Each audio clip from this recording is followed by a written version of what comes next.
Jimbo Paris, and you are listening to The Jimbo Paris Show.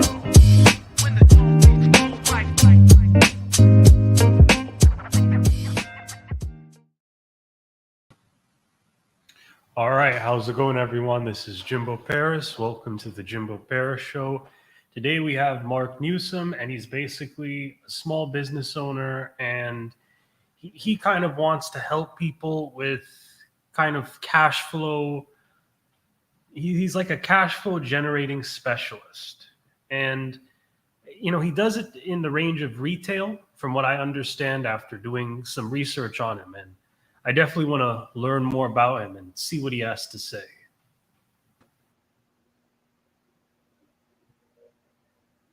All right. How's it going? It's good, Jimbo. It's a pleasure to be here, my friend. Thank you for inviting me. Excellent. So can you tell me a little bit about yourself? Who are you? That's an excellent question, Jimbo. Basically, what I try to do for small business owners, service providers, and startup entrepreneurs is show them how to convert from working incredibly hard in their business or service to on their business and service. In other words, we want to start generating some mega leverage almost from the moment they start. Okay. And so how long have you been in this industry? Oh my goodness, man. You're going to date me now. I've been helping small business owners and service providers, Jimbo, easily 25 plus years. That's the ones getting paid, and probably a year or two finding myself. So testing my theories, if you will. Does this stuff really work in the real world? Okay. And you mentioned testing your theories. How did this sort of begin? Can you kind of go into that a bit more? Oh, man. I basically, Jimbo, started out in a niche part of the financing industry in real estate. It's called paper, which is a fancy way of saying debt. And the way this would work is, let's say you had a house you wanted to sell. And for whatever reasons, your buyers couldn't qualify for traditional financing from a credit union, a bank, or whatever. You would, in essence, help finance, what we call facilitate part of the sale by agreeing to take part of your equity in payments. What my service did then is to help you cash out either totally or partially in that what we call privately held note, or in some parts of America, they call it a trust deed. It's all kind of fancy names. The bottom line is I worked with private investors, some institutionalized mostly, and they would purchase these things. Jimbo, they paid the closing costs, and they would give you a gross figure. And then what we would do as referral agents or brokers, if you will, we would come back with a figure slightly lower because there's a lot of competition. So in other words, let's suppose they're going to write a check for $80,000. You couldn't come back and say $27,000, you know what I mean? So you'd come back with a figure, say, and you'd always make it sound like it was calculated. So you'd say $76,714.38. You know, that way they figured you came up with some calculation. And in reality, if that offer got accepted, you got the spread between what the institutional investor was writing the check for and what, in this case, the property seller accepted. And so it was a huge business. Excuse me. Problem with it was the marketing and the promoting strategies and plans that they had put out, man, were antiquated. So when I started learning what I call real marketing from some of the legends like Jay Abraham, the late copyright expert Gary Halbert, Dan Kennedy, Brad and Alan Anton, a ton of other people. This just opened up a whole new world of possibilities for me. A good friend of mine, Bill, he said, man, listen, I know you think this paper thing is all that, because that's what we call it, paper. And it's a multi-billion-dollar a year industry to this day as we speak right now. He said, I'm telling you, small business owners in America and service providers are starved for this kind of information, the marketing end. So as I started to notice, man, I said, this guy's spot on. I sort of gradually, Jimbo, morphed into a marketing consultant for these small business owners and service providers. And I took up the moniker Mr. Market. Wow. Okay. So when we talk about sort of the big experiences that you've had personally, what were some that really came to mind to you? Oh man, there's a lot. Basically, you know something? I'll tell you something. You know this as well as I do, and I know your audience knows it too. The main thing I think I've discovered with quote unquote entrepreneurship is if you learn how to serve, ladies and gentlemen, in other words, you put the other person's needs above your own, you are going to be light years ahead of your major competitors, because don't ever forget this. Your target audience, I don't care what your niche is, I don't care what you're selling, I don't care what you're promoting, everybody wears a big giant neon sign that says, "What's in it for me?" You and I, as marketers and promoters, it is our job and our mission to viciously attack that sign with benefits, solutions. If you learn to do that, you'll notice your copy's different. You'll notice your marketing approaches are different. You'll notice even your traditional advertising, which, by the way, Jimbo, I do not recommend for a lot of reasons. But the point being, it'll change. The slant will change. And here's the thing. Ladies and gentlemen, if you write from the I, we, me standpoint, you're repelling. If you write from the you, your perspective, you're attracting. It's easier, less expensive, and more profitable to attract Jimbo than to try to sell him. See, he's got a resistance sign up. I have a resistance sign up. It says advertisement. I don't want to hear it. On the other hand, when you show him the benefits of what you have, his curiosity level goes up and his resistance level goes down. That's where you want to get. Wow. So what you were just explaining there was very high level stuff. So if we were to relate this back to marketing, are you more of an advocate then of sort of inbound marketing, more attracting your audience rather than the traditional outbound marketing? Absolutely. In fact, look what we're doing right here. The people who tune into your show, they already have a level of trust and respect for your brand and product. So by extension, any guest you have on here, people say, well, this person is definitely worth checking out because they're endorsed by Jimbo and we respect Jimbo. Whereas if I'm trying to run an ad on Facebook and you're scrolling, you don't go on Facebook and Twitter and TikTok and all these other social media platforms to be sold. And see, when you're trying to advertise, that tells people, let's put it this way, Jabone, I don't mean to be crass. Gentleman goes into a bar, there's a bunch of good-looking women, and he tells the waitress, see that good-looking girl over there? Send this drink over there. Now, that young lady knows when she gets that drink, there's something behind it. It's not, quote-unquote, free. So it's a turnoff. What you and I are trying to do, as you alluded to, you want to attract. It's like, think of it this way. Ladies and gentlemen, have you ever been in a park? And I hate to pick on senior citizens because I'm basically one of them. But you're sitting in a park and there's a man or a woman and they're just throwing breadcrumbs out. And before you know it, there's either a bird or a squirrel, whichever they're attracting. Before you know it, it's 2 or 3 or 4 or 5. What's attracting those squirrels or birds? It's the giveaway, right? That's called attraction. Well, and some people call it attraction marketing, but that's what we're talking about. You give to get. Now, you don't give away the whole farm. Obviously, that doesn't make sense. But you give away enough through curiosity that the people that you're most interested in say, what's the deal here? And that's what you want. In fact, think about this. Wherever you live, Jimbo, do you ever get these fancy 4-color brochures in the mail from some local restaurant? Like, let's say, are you a meat eater? Yeah, meat eater. Okay, Yeah. so let's say it's from a vegan restaurant. I'm not a vegan, nothing against vegans or veganists. I'm not sure what the term is, but I'm getting this fancy 4-color brochure from a vegan restaurant. I'm not into vegan. Well, they just wasted their money. You see what I'm saying? Because I have no interest in it. On the other hand, somebody who's a vegan gets a flyer and says, hey, you drag a friend with you. And instead of you paying retail, you both get 20% off or X% off. Now, I go recruit the second person. You see how much more powerful this is? Most businesses, and I'm sad to say it, most small business entrepreneurs, they are fantastic at what they do, not so good at marketing and promoting. And that's why they're struggling, because they you know what, Jimbo, they probably don't realize it. But ladies and gentlemen, on average, it costs you 500% more retail to acquire a first-time customer. Think about this. In your local area right now, Jimbo, I'm sad, ladies and gentlemen, we're here to keep it real.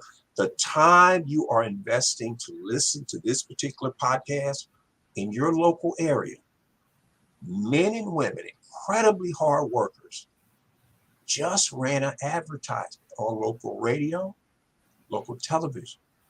You and I didn't see it, but they're still out the money. Think about that. We call that wasted circulation. How many times, and I know maybe you don't even get the newspaper anymore, Jimbo, but people who get the newspaper don't get a chance to get to it for a day or two. What do you think they do with a 3-day-old paper, Jimbo? Nothing good, but yeah, they trash it, right? My ad was in there.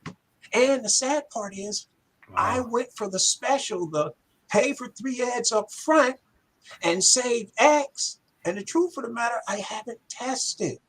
So I don't know if my proposition is right or not.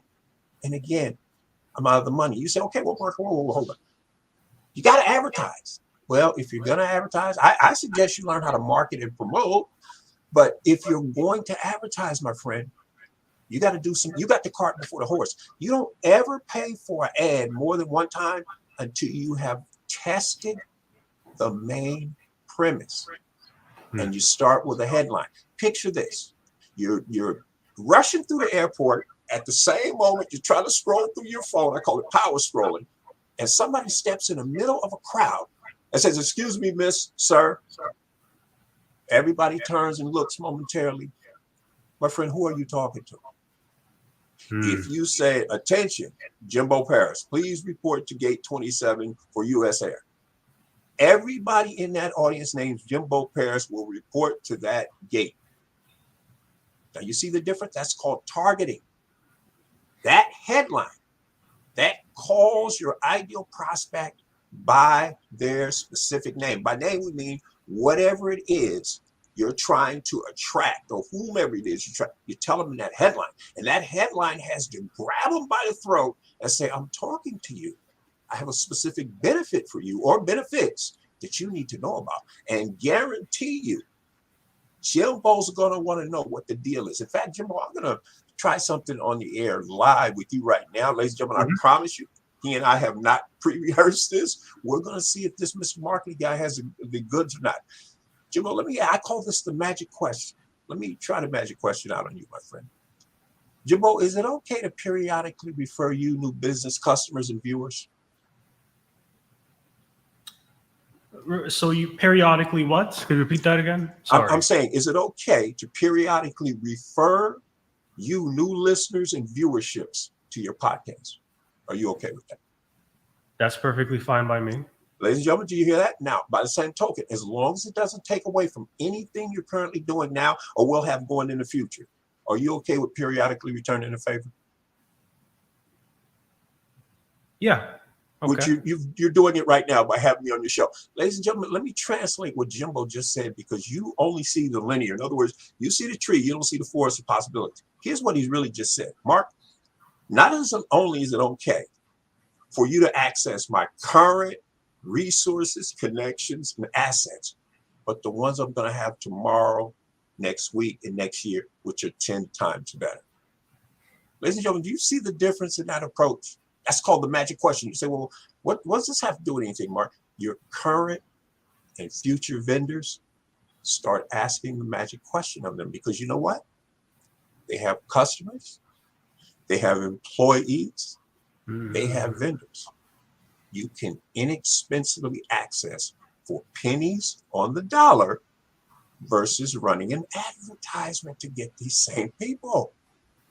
You follow what I'm telling you? That, in fact, let's suppose Jimbo and I Jimbo has a favorite local gourmet coffee shop he frequents. People in there love him. They know he has a podcast, and they say, Jimbo, anytime you want, you can come live in our studio, our place of business, and do a live broadcast. And he says, I'm going to start doing some Facebook Lives here. And Jimbo and I are talking. He says, Mark, you really got some innovative, non-traditional marketing and advertising strategies. Man, I'd love it if you came on my show and shared this with my audience. I know they get value. My friend, the moment that happens, you and I have gone from one to one to one to many. That's called leverage. It's the same message, but now it's going out to a ton more people. That's leverage. That's how you work smart, not just hard. See, what most business people do, Jimbo, they're doing something that only gives them one. It's one to one. It's linear. In other words, let's suppose I run an ad on Facebook and it's successful. A lot of the gurus and guruettes will not admit this, Jimbo, but a ton of them, because I'm on their list and I get on their private webinars. Some of them are paid, some of them are free. They will acknowledge, I was going to say admit, but they will acknowledge on a paid webinar, they've had more than one Facebook account shut down for whatever reason. Think about it this way. I love to say this, Jimbo. Ladies and gentlemen, the Mark Zuckerbergs of Facebook, the Reid Hoffmans of LinkedIn, they're the landlords. You and I are the glorified tenants. They can pull the plug on your account anytime they want for whatever reason they wish. I like to say it this way, Jimbo. Imagine sleeping on the couch of your ex-wife's mother. So in other words, your ex-mother-in-law. She may come home one day and say, you got to go. Where's that going to leave you? Homeless. So the point of social media is, if you're rocking social media, I know Jimbo's rocking it, right? Oh, of course. I'm rocking social media. You should be, but don't ever forget this. We do not own or control those platforms. We're glorified tenants. I like to say it this way, Jimbo. If you're only rocking social media, your Titanic is headed towards an iceberg. What good is it going to do you to wake up and one day, after all that hard work, your 275 Instagram followers gone? Your 390,000 Twitter followers gone. Your 30,000 LinkedIn connections gone. On the other hand, when you have your own opt-in email list, even if those temporary blips were to happen, Jimbo could still write either, he's got pre-written emails written, or he can do what's called a broadcast, where he just writes out a message, hits send, he sends it right then and there, and it goes out to all his current subscribers and whoever they decide to forward it to, even though he's knocked off Instagram. That's why, and ladies and gentlemen, in case you don't know, I would say you should have a traditional website, WordPress blog. Like I have a WordPress blog. But, I agree with that too. I think a website's important. Right? Yeah. But I was going to say this. Even if you don't, you can still have an email account. You can have what's called a lead capture page. We call it a standalone lead capture page, sign up form. In other words, it's just a page that basically has a what's in it for me type headline to your target audience. And then it says name. But what you really want is their primary email address. You can have one of those set up. Now, you should, let me give you an example, because I don't want to get too technical here, Jimbo. I know you'll understand this, but maybe some of the audience might not. I use a service called Aweber, and there's some that are better and more elaborate. But here's the point. If I put a capture page in Aweber, I use their editor and I make a capture page and then I publish it, it's going to say something like this: aweber.com/ a bunch of numbers, a question mark, and all that. That's not going to work. Nobody's going to remember that. You buy a domain name, something preferably with a .com on the extension, and then you put it inside Aweber's system. And what happens is when they click on that domain name or type it into the browser, it redirects to Aweber's page, because Aweber will allow you to publish that page without paying for third-party hosting. They'll host it for you. Now you've got a capture page without a quote-unquote traditional website, and now you can pass this out on your business cards. Now, here's another thing about business cards, Jimbo. Let me share something with you real quick. Ladies and gentlemen, get rid of the brochure-ware type business card. What you say, Mark? It's got your name and the industry you're in and your email, and that does not work. You need a direct response, problem solving, this is what's in it for you type of business card. I call it a lead magnet. In other words, It's a mini sales brochure. When somebody looks at it, you're only your target audience now. It's not for everybody. It's for who you're pinpoint targeting. The benefits on there tells the person that's reading it, I need to get on this person's list, because you're sending them to a website, a lead capture page to get on your list. Now, let me say something. I got ahead of myself, Jimbo. What I wanted to say was about advertising. Let's suppose I run an ad on Facebook. Choose your poison. Twitter, Facebook, Instagram, wherever you're using paid PPC, pay-per-click advertising, even on the search engines, Google, whatever, Bing. The ad is successful. But what happens for whatever reason if I stop paying for the ad? Do you think Google and Facebook says, oh, Jimbo, you're a great guy. When you get a chance, start paying us again? No. You're out of business. So you say, well, what are you saying, Mark? When you learn how to promote and advertise, like for instance, Jimbo has all these previous episodes of his awesome rockin' podcast. When you and I go to YouTube, there's our episode. Are we paying any additional for it? Nope. We're just getting more and more eyeballs. And as Jimbo's show continues to mushroom, explode, as he makes better power networking connections, he's getting more exposure. And by extension, so are we. But we're not spending more. Now, in case you're thinking, well, Mark, are you against paid advertising? Absolutely not. But understand the limitations of doing so. Jimbo, let me ask you a question. Do they have any super Walmarts in your area? I would say they have regular Walmarts. Okay, well, in my definition of a super Walmart, because we have one here in my area, it's a 2-story Walmart. You get on an escalator to go up to the second floor, and when you have a shopping cart, in the middle, like you have an escalator going down, escalator going up. In the middle of the two, you can stick your shopping cart up, and one side will take it up, and then on the other side, another side will take it down, right? Now, imagine this. You go into this super Walmart right during the holidays, so you know what to expect in terms of crowd, right? Yeah. You get up to the second floor, listen to me, every shelf in the store is completely empty, and there are no customers up there. What would your gut knee reaction be?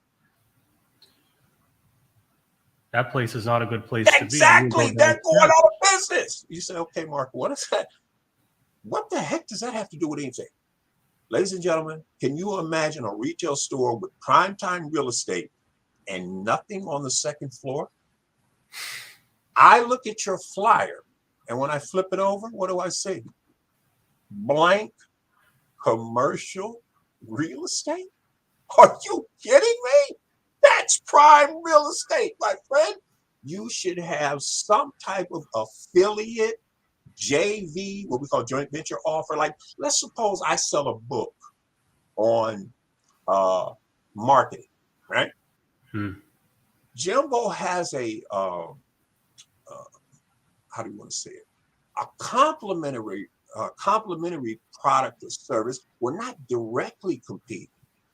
And Jimbo puts his best offer on the back of my flyer. What if they don't go for what I'm offering, but they want Jimbo's offer? And Jimbo says to me, Mark, every dollar that comes in on the front end, I give you 25%. So in other words, you're going to make 25%. If I make $100, Mark, you make 25, but Jimbo keeps 100% of the back end. What do you mean by back end, Mark? All the additional sales, repeat sales, referrals, testimonials, that all goes to him. That's why he's willing to be so generous with his affiliates. But the point is, Jimbo only pays me when a sale is generated. But he sticks his offer on the back of my flyer. Now imagine he's doing this over time now with 30 other vendors. Power that? Yeah. That's what we're talking about leverage. Your average major business owner, ladies and gentlemen, they won't see that if you put a magnifying glass in front of them. I mean, they just don't, they think linear, 1-to-1. They don't get, like, let me show you a simple example about email. Jimbo, let's suppose I own this really rocking single location, non-franchise gourmet coffee shop. It's one of Jimbo's favorite spots. Jimbo and I know each other. And let's say, I'm just making this up. Are you a football fan? An NFL fan?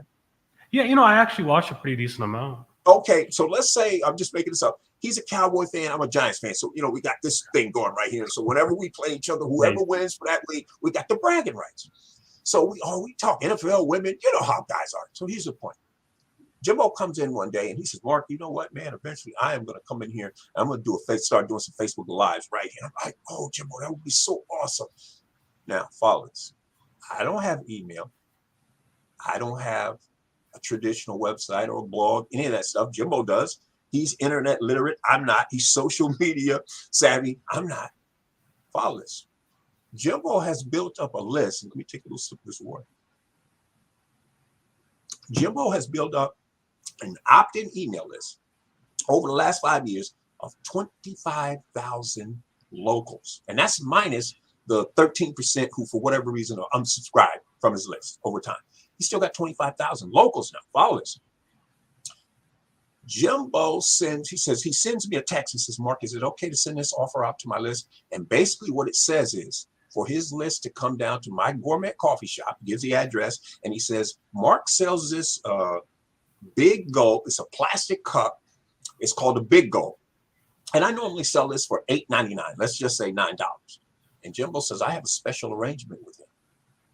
Not only will you get your first big gulp for $2.99, so they can see the savings right off the bat. And by the way, ladies and gentlemen, they don't have to buy gourmet coffee. It's a beverage, extra large beverage of their choice. If it's summertime, maybe they want an iced tea or a lemonade. If it's wintertime, maybe they want a cocoa or a coffee. So the point is, instead of paying $8.99 or X, they pay $2.99. I give them the cup, and his email tells them from now on, when you bring the cup back, you still pay the $2.99. And he sends it out to his list. A bunch of people flood in to take advantage of it. Now, let's say out of the 25,000, I'm just making this up, ladies and gentlemen. Let's say 12,000, half, 500 open it, and of the 12,000, 7,000 click on it and read the message. Well, guess what? Jimbo turns right around. Within a half hour, he sends a completely different email. It's actually the same body copy, but he puts a different subject line, headline in the email, and sends the other half who didn't open the first time, and he gets X amount of people to open that, click on the link and see the offer, and those people come in, and instead of paying $8.99 or X, they get it for $2.99 or whatever this lower discounted price is. I basically want to cover the cost of the cup and the cost of the beverage. So I don't have to charge retail. But now a certain percentage of those people are going to start becoming repeat customers. So instead of coming once a week or once every week, they come 3 times a week, because remember, they're paying $2.99 where the general public is paying $8.99. What do you think is going to happen when they go back to their tribe, their circle of influence, both professionally and personally, stick that cup on the desk? What do you think is going to happen? Somebody's going to say, what's up with the cup? They say, oh, that gourmet coffee shop over on 5th of Main? I'm on Jimbo Paris's list, and he said he made a special arrangement with the guy. You go in the first time, you pay $2.99 instead of $8.99, and now whenever you bring the cup back, you pay the $2.99. You think they're coming more often, ladies and gentlemen? You better believe they are. And guess what? They're not just going to come to get an inexpensive cup of coffee. No way. They'll buy donuts, pastries, cakes for graduations from high school, college, dental school, law school, chiropractic school, the weekly, monthly meetings. All of this is possible just because you understand marketing and promoting. And since I'm a semi-decent marketer, I don't mean literally, I'm saying the gourmet coffee shop, I figure out Tuesdays and Thursdays are my typically traditional slowest days throughout the year. They're told in the email by Jimbo, on those 2 days when you bring the cup, you get a baker's dozen of donuts. And that means you get 13 for the price of 12 on those 2 days. Now, what do you think is happening when the people standing in line see they just got a baker's dozen, 13 for the price of 12? What the heck's going on? Oh, you got to become a part of our VIP club. What's that? You pay retail the first time for this cup, your extra big gulp cup. Now, when you bring it back, you only pay $2.99. And guess what I do for Jimbo? As long as he doesn't go over $100, his meetings the goodies are on me. So that keeps Jimbo happy. When he gives his weekly meeting, everybody's chowing down on it. Oh yeah, I gotta start going over there. Jimbo says, let me know how many people like gourmet coffee out. The next time I go to Mark to pick up our order, I'll get that many cups. And you guys don't have to pay retail for his gourmet coffee. And if I'm smart, let's take this a step further, Jimbo. If I'm smart, you know that local magician, that man or woman, not the top one, because we may not be able to get the top one, but that B and C level, we'll make an arrangement with them where whenever somebody orders a birthday cake, we'll stick their extremely time-sensitive flyer. We'll put a date on there, and it tells them that if they hire the magician through us, they get a savings of X. And by the same token, when the magician's out doing their own thing, away from us, they put our extremely time-sensitive gift certificates in a hat, and they let the person who's giving the party draw out of the hat. And one person is going to win $100 gift certificate, so we get the word of mouth and mouse, and the rest get extremely time-sensitive gift certificates to come to our gourmet coffee shop before the date on those gift certificates expire, and they can save X. Now, you just think if you were doing this with a magician, a retail furniture concern, a retail appliance center, and on and on and on. Ladies and gentlemen, this is how you grow your business exponentially for literally pennies on the dollar. And I hope you can see that. Excellent, excellent. And, you also were mentioning a bit of what you kind of look for, hidden profit centers. Yes. This is one. Jimbo, let me give you a simple example, and I hope this will, ladies and gentlemen, this should really help crystallize what we're talking about. Follow this. Let's suppose I'm a retail, retail non-franchise jewelry store owner. My major competitors, you know what they're doing? They're spending a fortune on outrageously expensive prime time local radio and TV ads and Sunday newspaper, either full or half-page ads. And if you don't know it, ladies and gentlemen, these ads are outrageously expensive. A one-time full-page or half-page ad in one of the major newspapers in your area, you'd be amazed how much it costs and how much these businesses are spending. Now, obviously, they're making money or they couldn't afford to do this, but I'm saying, to me, this is the equivalent of you heating your house by putting money, physical money, dollars, $20, $50 bills in the fireplace. I mean, yeah, you may get warm, but just think about how expensive and wasteful that would be. So follow this. Let's suppose, those mini strip malls, Jimbo, I'm sure you have a few in your town, where it's 5 or 6 commercial suites in a little mini mall. Let's say 2 are vacant and been vacant for a while, even before COVID, and 5 are there. So let's suppose there's the gourmet coffee shop. There is a women's deluxe facial treatment center. There is my retail jewelry store, and there is a women's nail salon and a women's hair salon in the same little mini mall. Follow this. I take 2 of my top female sales reps. I send one in to get her nails done. I send the other one in to get her hair done. And I tell them to sit in the owner's chair. Now follow this, ladies and gentlemen. I deck my ladies out in a $2,500 diamond studded necklace, which is on loan. The public doesn't need to know this. And I give them some $650 diamond studded earrings, again on loan, but think of actual hard costs as half. So the $2,500 diamond studded necklace cost me half. And the $650 diamond studded earrings cost me half, $325, for a pair. So they go in and they sit in the women's chairs, the owner's chairs. 5 minutes into the conversation, at least one question is going to be asked, right? Mm-hmm. Where did they get that awesome looking bling? Bingo. The ladies are going to respond by saying, our boss, Mark Newsome, that Mark's jeweler, 2 suites. Oh, yeah. I've been meaning to get in there. He's sitting in. They're talking to the 2 owners, one of the female hair salon, the other one of the female nail salon. And he says, well, he sent me in here to make you an offer. And I'm like, what are you talking about? And they pull out some pictures of basically what they're wearing. And they say, if you could get these exact pieces of bling for half price and eventually free, Mark wants to know, are you interested? I go, heck yeah. He says, I'll tell you what. They whip out this extremely time-sensitive, two-sided, market-tested, that's key, ladies and gentlemen, index card. Here's what side A says. Join our list once a month. One, excuse me, female local winner wins a $2,500 diamond-studded necklace. One local gentleman wins a $2,500 men's Rolex watch. Again, think half. Side B tells them to come to the store before this 10-day handwritten date expires. And not 10 business days, ladies and gentlemen, follow me. 10 physical days. They either look on their phone or they physically look on a calendar. They go 10 days out. If the 10th day is Thanksgiving, Christmas, or New Year's, it does not matter. That is the expiration date. So in that case, they got 9 days, not 10, to do what we're asking them to do, which is they come to the store alone for whatever reason.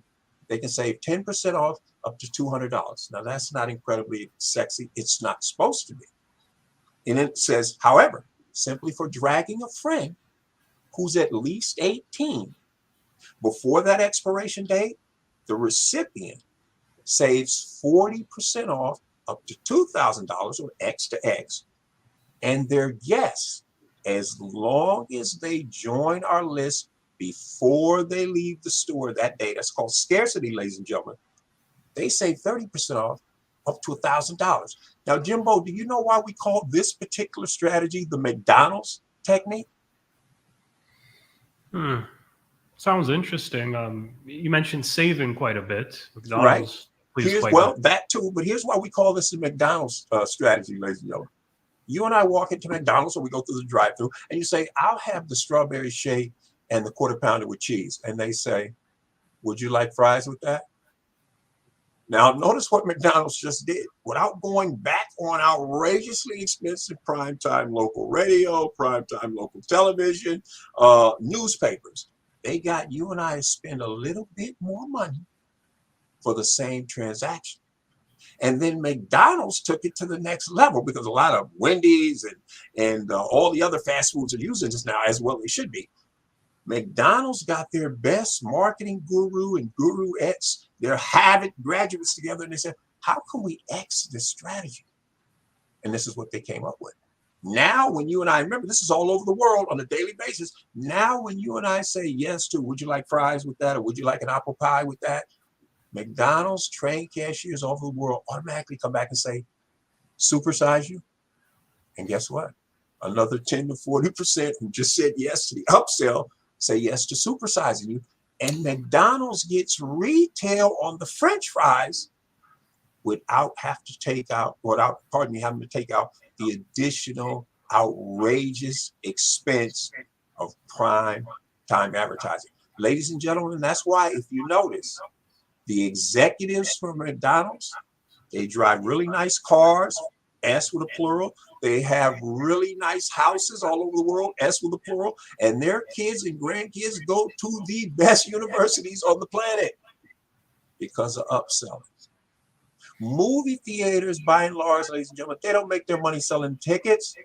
It's the 10 times you and I pay for popcorn and peanuts and all that other stuff. That's where they're making a profit. If you're not upselling, and here's the key, you don't have to sell your own products and services. Like I said, remember Jimbo's product on the back, his advertisement, marketing promotion on the back of my flyer? If somebody does mail order, your extremely time-sensitive offer should be included in that so that when they buy that product or service, they're also exposed to yours and mine, and a certain percentage of them, we're going to give them a discount to do it. They're going to take advantage of that. In fact, Jimbo, think of this. You're walking down a hill, kind of a slight incline. If I came up behind you, I don't have to shove you. I just nudge you, and you're going to lean forward. Momentum is going to carry you forward. That's what this strategy does. You get your prospect customer when they're hot. You don't wait till they cool off. They've already said yes. You're just nudging them. Have you ever noticed when you go to Amazon, for those of you who shop at Amazon, as soon as you buy anything, Amazon puts up a couple of promotions, say, hey, you like that, you might like this.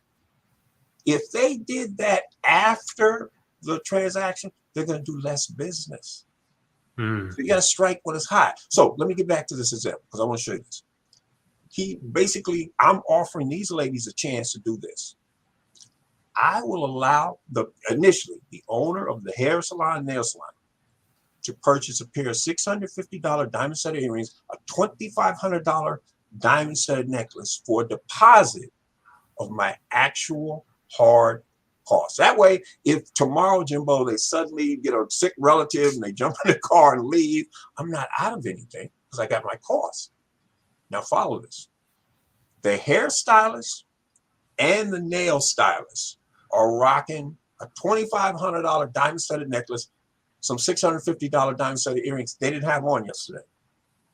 What happens when their clientele come and sit down in that chair? What are those ladies going to want to know?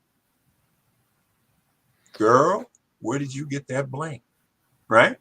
She whips out one of my market tested two-sided index cards I just told you about. And on the back side, it says referred by. She prints her name. That way I know where these leads are coming from. Now follow this. The moment you send me 15 first-time customers, I don't care what they spend initially on what we call the front end. Doesn't matter to me because I'm going to make 90% of my long-term profit on the back end. What do you mean, Mark? The repeat sales, the word of mouth and mouse, because you know they're going to be jumping on Facebook and Instagram, showing off their bling, right? More exposure. Here's the point. I tell them the moment you reach 15, I'm going to give you your deposit back. What you paid for the earrings, what you paid for the necklace. Now they're rocking my bling for free. Now remember, just like pay-per-click, this is a business model based on what they do. I'm sorry. So how is that different from something like a pawn shop where, you take and then you give back a bit more? You know Well, how pawn shop. If you want to call it the pawn shop technique, Jimbo, you can. The premise is once they perform, now I'm going to give them the bling because you know what? Once they get that bling for free, they're going to be on marketing steroids. They are a walking, talking billboard for my business now, are they not? When they go to Thanksgiving dinner, Christmas dinner, any social events, they start getting compliments on the bling.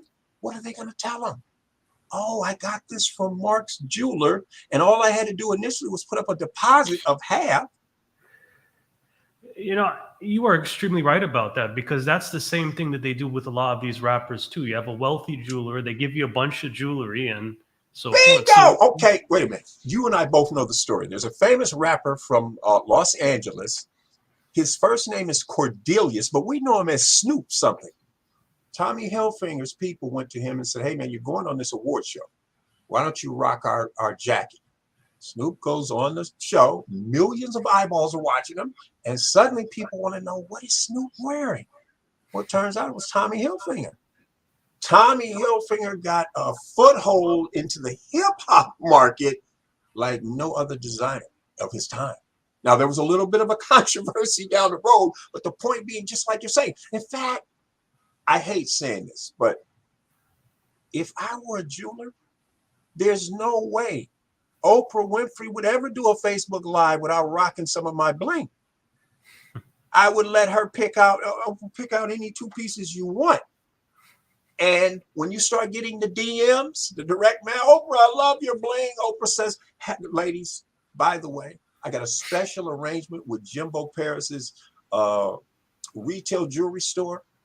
And in all disclosure, full disclosure, I am a registered affiliate for him. But what that means for you is any orders you make under my link, not only do you get a price the general public will never get, but I get a commission, a percentage of what you buy. And Oprah says, and I give a percentage away that to some of my favorite charities. Who cares? The bottom line is now, and I'm just throwing this out there. So when the biggies like J-Lo and the Kardashians are watching this and they see that, what do you think they're going to want to do? Will he make that same arrangement with me? Hello, sure will. Kylie Jenner, 1 million followers on Twitter or Instagram. You better believe it. In fact, let me throw this out here, Jimbo. I thank you for this platform. I'd be remiss if I didn't do this. Think of every live concert you ever go to, ladies and gentlemen. Now imagine at halftime or intermission, the MC comes out. You know, they get the big old jumbo screen behind them, and they flash a website. Say, ladies and gentlemen, you see that pimped out looking Cadillac Escalade? If you were to try to go buy that right now, you're looking at $93,000. Simply for putting your name and best email address, and then they flash to my lead capture page. Not mine, but the Cadillac did. Put your best name and address in there, and as long as it's verified, one of you, before this concert is over, you're going to get a text announcing you're the winner. Now, what do you think is going to happen? And let's say, choose whoever your favorite artist is. They're going on a world tour. You've not seen the mega list they would have. So each show, and they don't want anybody getting mugged or anything. So they'll wait till a day after the concert and send the winner. But now here's my question to you, ladies and gentlemen. Since they've got a list, what else can they sell you? What if they offered a package of you could buy any 10 recordings of their world tour, and instead of paying $37 each, you pay $7.99 each. But you got to do it within the next 24 hours. And if you do it within the next 24 hours, you automatically go into a drawing where somebody's going to win $50,000 cash. You follow me?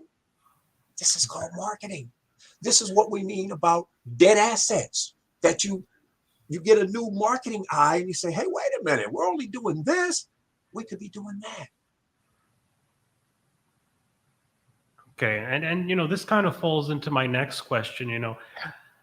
When it comes to promotional deals, how much do you think business owners should spend? So maybe, just pick any social media platform and, give a few simple projections, please. You know what, ladies and gentlemen, you probably think this is a setup, but I promise you it's not. Jimbo is just asking some excellent questions. Here's what he's really advocating, and what I advocate, and what all the marketers and promoters worth their salt are advocating. You have to know what we call the total lifetime value of your customer. Because think about what you just said. You don't pull a number out of a hat. Let's say your total lifetime customer value is $1,500. And it doesn't matter if it's a month, a year, whatever it is, 6 months.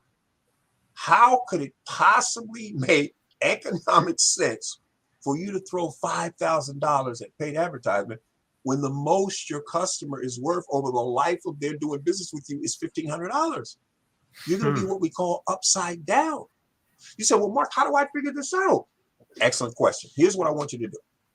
Since Jimbo and I don't have time, when this is over, I want you to go to your friend, Google, or I want you to go to YouTube and put in what is total lifetime customer value. Watch a video or two, read a blog post or two, you'll have an idea. Now, once you know what you can spend, it's a matter of, should we spend $1 on that? Or should we invest $1 over here, or 60 cents over here, or 30 cents over here? Ladies and gentlemen, do you know there have been businesses that have literally been made off what we call, excuse me, the back end? Let me show you a simple example. I just showed you the thing about Oprah Winfrey. Now, let's be honest. How reasonable is it for you and I? We're going to get close enough to Oprah to offer her our bling or whatever. But here's what you could do. Let's say if you're the jeweler, go out and find the top women real estate agents or brokers in your area, or women financial planners or CPAs or lawyers or chiropractors or dentists or whatever it is. Offer them some bling at cost. Why? That dentist probably lives in a really nice neighborhood, doesn't she? She socializes with men and women who at least make what she makes. And when they see her rocking those $650 diamond studded earrings that she got at half price, they're going to want to know what the deal is.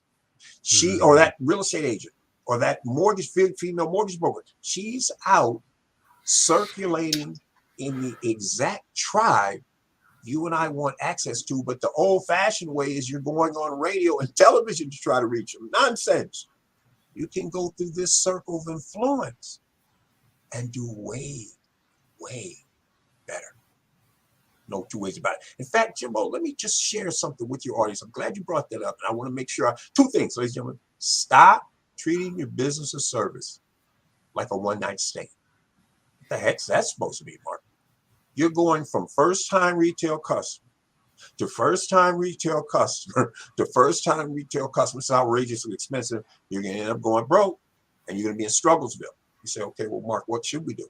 Again, you get that man or woman who has influence with that tribe, and you work from them down and out.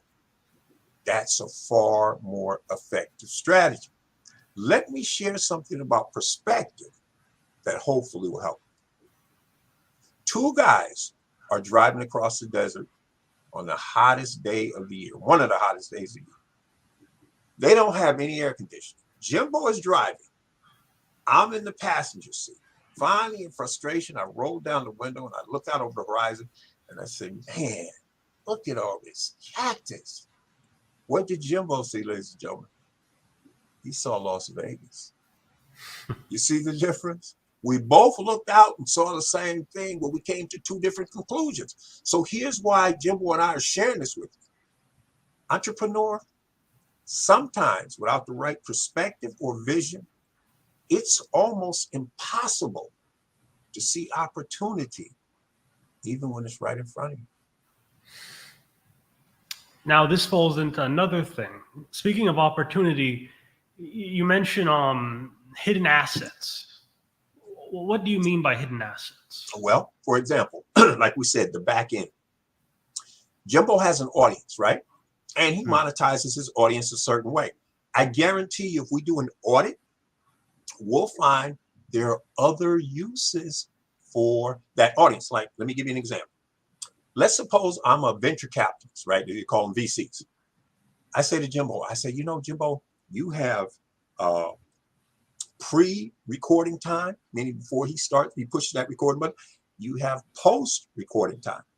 So imagine this. Jimbo comes on his show and, you know, he does his cool greeting. By the way, Jimbo, I love your intro. It's very cool. The music is awesome. I love it. Right before he introduces his guests, Jimbo says, ladies and gentlemen, you know, I get these direct messages from you all the time about you're struggling to get capital. You've tried the traditional rounds, banks, credit unions, and all that jazz, and it's not working out. Well, I want you to know something. There are some private venture capitalists out there who would love to at least do an audit of your process. And if at all possible, they've got financing for you. And right then and there, Jimbo flashes up on the screen a website. He says, you go to that website. You enter in your name, and for a small one-time fee of $200, because, ladies and gentlemen, they get so many of these, they have to sift and sort, and there's just too much expenses involved for them to deal with people who aren't serious. So they know if you're willing to pay that one-time, non-refundable $200 fee, what they call participation fee, that you're serious. And on the back end, I tell Jimbo, every deal we close, we'll give you a referral fee of $500. That's a hidden asset for Jimbo. He's not taking advantage of it, but it's still there. That's what we're talking about. And entrepreneur, I promise you, there's more of that sitting out there than you can. In fact, ladies and gentlemen, have you seen this advertisement with Tony Robbins, Dean Gracioso, and Russell Brunson? It's this virtual event they're giving. Tony Robbins shares, I don't know where he get that information from, but apparently his sources have shared with him, just on the internet alone, listen to me, ladies and gentlemen, $1 billion a day changes hands on the internet alone. $1 billion. So if you multiply that by 1 year, that's $365 billion. Now, here's my question to you. How much of that would it take for you to get to be well off?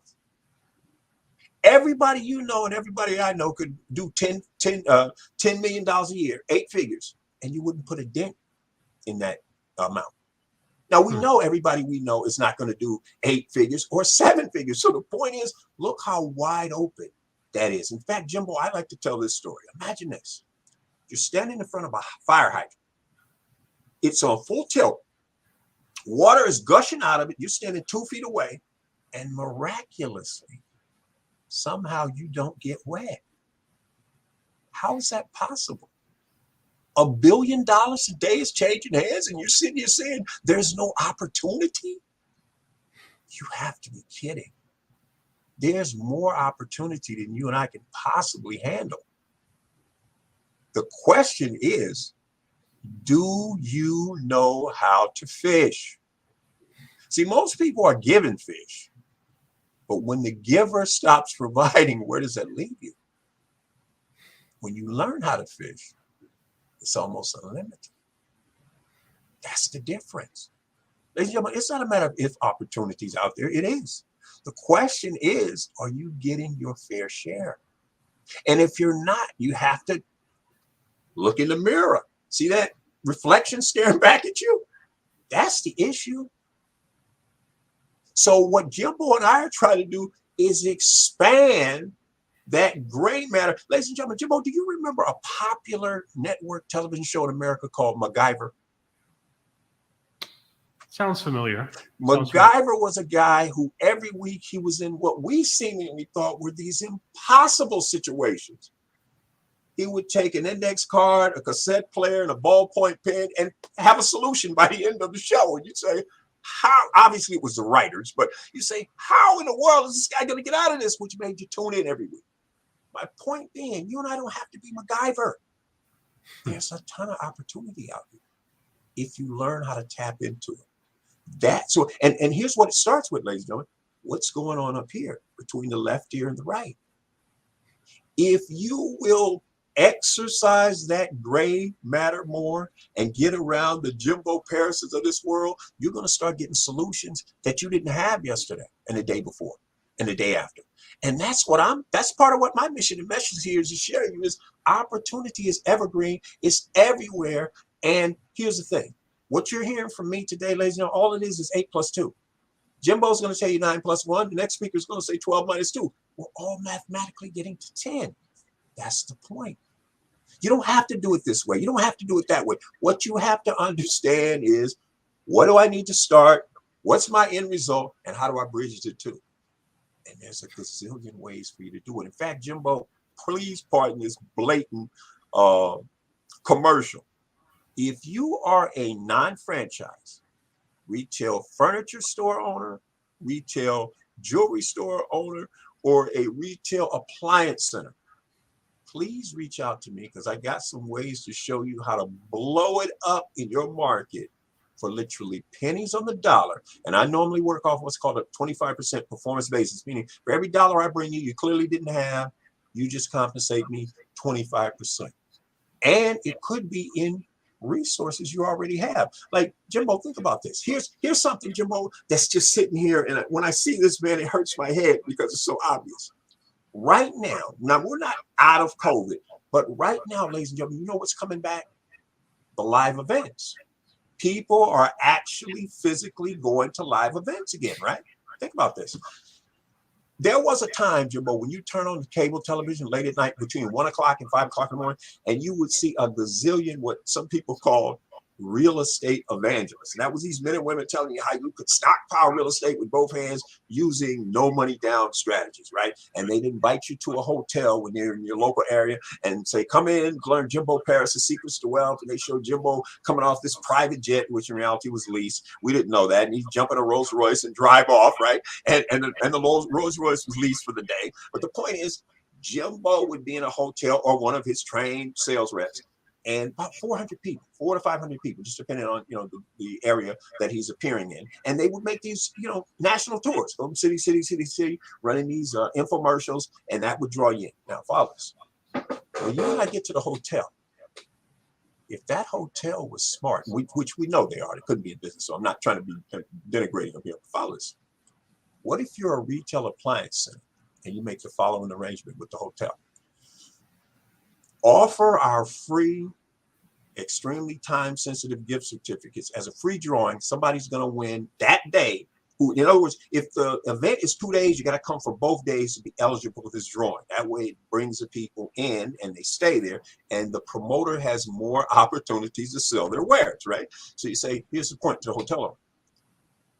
You offer up our free drawing, they can win a $5,000 home entertainment deluxe system, whatever that entails, Jimbo, right? But it sounds pretty cool, right? But the point is, think half cost, $2,500 in actual cost, $5,000 in retail, or $10,000 home entertainment deluxe center, $5,000 hard cost, $10,000 perceived value. Here's the point. These people, the 400 or X number of locals who enter this free drawing, only one person wins the grand prize, ladies and gentlemen. So they announce that at the end of day 2 or day 3, whatever it is. What happens to the other 99? You just 99%, you just blow them off? No, you've got them in your database. Now they send you extremely time-sensitive email messages that says, hey, you drag a friend when you come to the store, you can save 40% off up to $2,000. And as long as your friend joins our list before they leave the store, they can save 30% up to $1,000. And every person who brings somebody between the two of you, if you spend at least $500, we're going to give you each a $25 gift certificate to some local pizza place. Pizza's on us. And once a year, get this, at Super Bowl Sunday, 10 of you are going to receive a $200 gift certificate from Joe's Barbecue Pit. Now, when Jimbo's watching the Super Bowl, and he's got 15 of his crew there, and this $200 worth of barbecue and side dishes shows up, and his friends want to know how much he paid for it. Jimbo said, I didn't pay anything for it. And they go, what? And Jimbo said, oh, that's right. And he whips out these gift certificates, extremely time sensitive. It has his name on the back, and what the retail appliance store tells Jimbo, hey, the first 10 people you send us will pay you $50. In other words, first 10 people who convert to customers, no matter how much they spend, because remember, they're going to make their money on the back end. Jimbo, we pay you $50. The moment you reach 20, you go up to $100, for the people who convert. When you reach 50, we cap you at $200. So that means 5 sales in a month, you just made gross $1,000 on the side. I'll bet if that doesn't pay his rent or his mortgage, it'll pay his car payment and his cable and his phone bill. And Jimbo's got bragging rights. Hey man, this appliance center pays my cable and my phone bill. And his friends say, what are you talking about? Some of them are going to want to do it too. Now, contrast that to a $40,000 billboard that unless, let's be completely honest and transparent here on this podcast, unless it's a super hot babe leaned up against a car, we don't pay any attention. You say, did you see that billboard what billboard? Now, if it's a hot young lady leaned up against a car, I guarantee you, Jabbar and I, we're going to stop with our smartphone and take a picture and send it to our boy. Did you see? Yeah, man, I saw that. Totally hot. They're wasting money on that billboard. This way, they only pay when you and I perform. And so they build an army of these men and women, and then they create a monthly contest. The top 5 get these prizes every month. And get this, Jimbo. The first time you lead the pack for the month, you get a $250 cash bonus minus the taxes, because they're going to put you on the payroll as an independent contractor. That way Uncle Sam doesn't come after you. But every time thereafter you lead the pack, you get double. $500 minus the tax. If you lead 3 times in a year, they're going to give you a plane ticket to anywhere in the continental United States, round trip, plus hotel fare for 3 days. 3 days and 4 nights. I'm sorry, 4 nights, 3 nights, and 4 days. Yeah, I got it. Meaning you're going to check out before 5 o'clock that 4th day. The point is, not everybody's going to make it to that level. But there will be some that will, and they'll be the people the retailer brings on their podcast and says, this is Jimbo Paris. He's our top performer of the month, and Jimbo's going to have his own course now where he tells you how to do what he does. This is marketing, ladies and gentlemen. This is promoting at a level that 99% of your peers will never, ever get to. And you know why? Not because it's not possible. They don't believe it's possible. Right? The bottom line, they've talked themselves out of it. It can't happen. It won't work. Why not? Because they're not willing to put the effort in. Those of you, ladies and gentlemen, I promise you this, and I know you know this, but I want you to hear me say this. I promise you, there are men and women walking the planet right now, 10 times more marketing savvy than I'll ever be. But you know what their problem is? They have a phobia. They're scared to get in front of the camera. You can't pay them to get in front of the camera. You can't pay them to record them. Ladies and gentlemen, have you heard this, Jimbo? I know you've heard it because you're in front of the camera. Ladies and gentlemen, I don't know about the rest of the world, but in America, the average adult over 21 years of age fears fear of public speaking above fear of death. Can you believe that? That's how huge a phobia they have about getting in front of a camera. So I'm saying they look at me as, oh, man, I know 20 times more than that guy knows. Well, get in front of the camera and share your message with the world. No, they won't do it. So you're stuck with guys like Mr. Marketing. Half as talented, definitely half as good looking, but willing to get in front of the camera and share their message. I guarantee you there's some of you in this audience right now, if Jimbo turned the camera on you, you'd throw your hands up and run out of the room. You want no parts of it. Well, then you're left to people like me. You know what I mean? So my point that I'm trying to say is there are opportunities all over the place. You just have to be open to it. And Jimbo and I can't make you open. You either are, or it's like Seth Godin likes to say, there are two kinds of people in the world. People who make $10 million a year online and the people who don't. So it's no ifs, ands, and buts here. Either you're afraid to get in front of the camera or you're not. Which is it? You got to choose. So I hope what we're trying to share with you, ladies and gentlemen, is penetrated and at least to some extent giving you an idea of you got all the opportunity and the tools you need. You just got to put it together consistently. And you'll be amazed at the result. Jimbo, I don't know if my message is resonating with your tribe, but I sincerely hope it is. I think it definitely will resonate. And, it's resonated with me right now. I hope so, my friend. Oh, by the way, if you know of any retail jewelers, retail furniture concerns, or retail appliance centers, put them together with me, and whatever drops out of the middle, what we call revenue, I'm going to revenue share with you 50% of my 25%. On the front end. Now, I keep 100% of the back end, but you being the go-between, the bridge, you get 50% of my 25%. That's only fair because you're helping me not have to go track these people down. In other words, I don't have to do the sifting and the sorting. You say, mark that one, that one, that one, and that one. That saves me a lot of time and money. And you promoters out there who are doing these shows with these hip hop artists, you guys are leaving a ton of money. Not just hip hop now. I'm just saying you're leaving a ton of money on the table by not list building. You should be list building. Have something you can give away at that concert via email. So they jump on your email list, and then you can promote on the back end all types of things. In fact, I don't know how much time we got, Jimbo, but I'll make this short. Yeah, it was supposed to be an hour, but you're doing good though. Okay, my friend. I'm sorry. I gotta share this with you. Follow this. Let's take the power couple, Jay-Z and Beyonce. Yeah. There's a Facebook Live where they're sitting there on a Friday night with the kids and they're talking. And in their background, you can clearly see one of Jay-Z's, because he's doing it right with the garage door open. And you can see one of Jay-Z's favorite cars.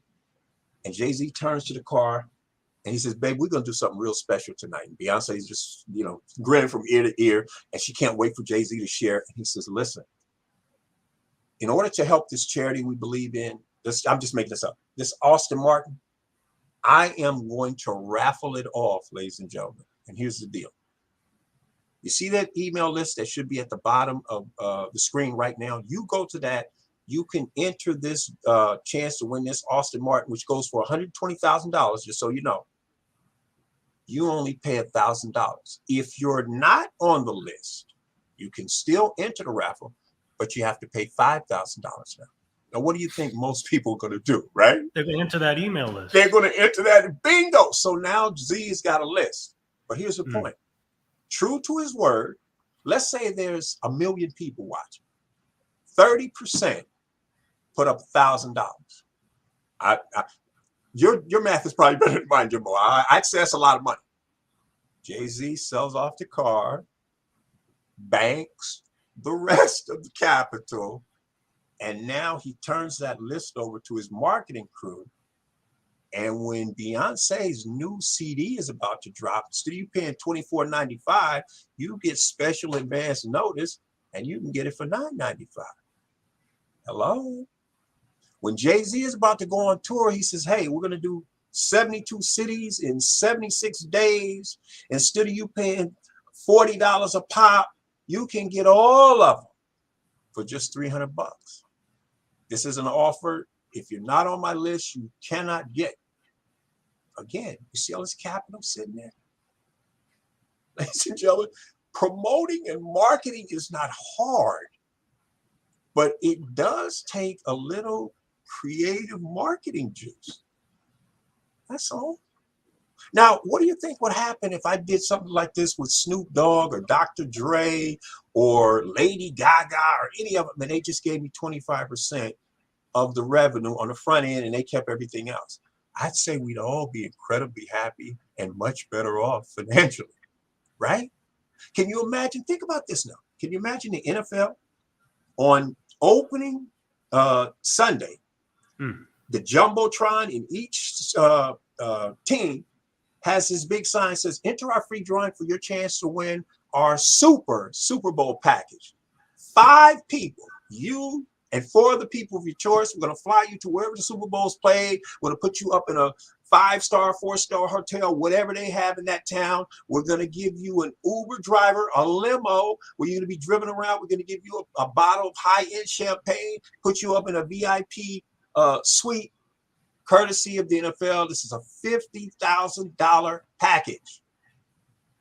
I'm sorry, and 3 runners-up in each city will win free season tickets for the year. And if you already are a season ticket holder, we just reimburse you. What kind of list do you think they would build doing that? Astronomical. And then what can they sell you on the back end? Authentic NFL jerseys that normally go for $199. For the next 72 hours, you can get them for $69, but you can only buy a maximum of 3. You think they're going to do some business, ladies and gentlemen? And what do you think would happen if the commissioner of the NFL or the NBA were to do a special Facebook Live and say, ladies and gentlemen, I'm going to bring out a very special guest. This gentleman's marketing agency helped us generate about an extra $65 million in the last 11 months alone. And they flash, and there's my mug. I want to introduce you to Mark Newsome, Mr. Marketing. What do you think that would do for my credibility and my visibility? You think Google will be blowing up with people saying, who is Mark Newsome, Mr. Marketing? Of course they would. Do you think other people in the business world would reach out to me via my LinkedIn page, which I highly encourage you to do, ladies and gentlemen? If you're on LinkedIn, please look me up. I don't know if it's going to say follow or connect, whatever it says. I'll do it back to you. And in your message to me, because I'm using the free service, by the way, say, I saw you on Jimbo Paris's show. So I know the reference points. But the point is, what do you think would happen? You think that would open doors? I might end up on Oprah's Super Soul Sunday because of this, you guys. So, you know what I'm saying? The point is, there's opportunity galore. A very famous financial guru who's passed on now, Charles J. Gibbons. He wrote 2 excellent books, ladies and gentlemen. I highly recommend. The first one is called Wealth Without Risk. And the other one is called Financial Self-Defense. I always love that title, but I said that to say this. The late, great Charles Gibbons used to say, you can make money or excuses, but not both. So my point to you is, are you going to make money or are you going to make excuses? Choice is yours. All right. Perfect end off. So again, this was Mark Newsome. Excellent interview. Great conversation. All right. Jimbo Paris here. This is the Jimbo Paris Show. So we're just going to end it off with a few shout outs. So biggest one is going to be LifeWork Systems. This is our affiliate partner. This is an HR superstar.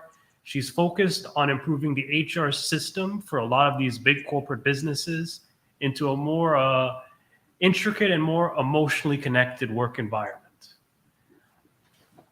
And then, Also, we've got a YouTube channel. Subscribe to that. We're currently growing in subscribers. And then right below down here is our actual Roku TV channel. This will be on Roku TV as well as everywhere else. So check it out when it comes out there too. All right. I'm Jimbo Paris, and this is the Jimbo Paris Show.